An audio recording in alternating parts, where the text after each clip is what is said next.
Today I will be showing you how to tie a tie. Today I will be doing the Windsor knot.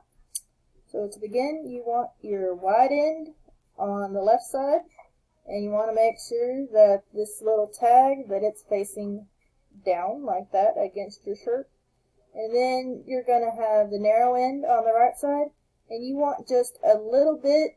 of the narrow end hanging down on the right side, because if you don't, then you won't have enough room to make your knot. So you're going to take the wide end, you're going to cross it over the narrow end, and then you're going to take the wide end, and you're going to flip it through the middle, and you're going to take it, pull it back to the left, over, then you're going to tuck it under the narrow end,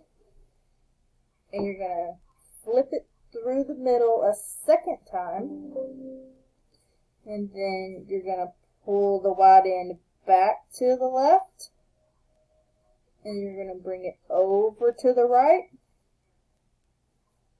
and then you're going to take the wide end, you're going to flip it through the middle one more time,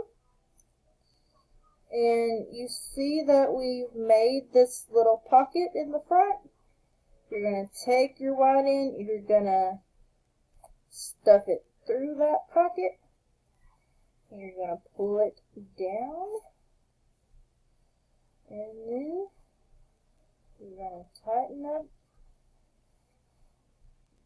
up your knot, and there we go. Here's a close-up of the knot.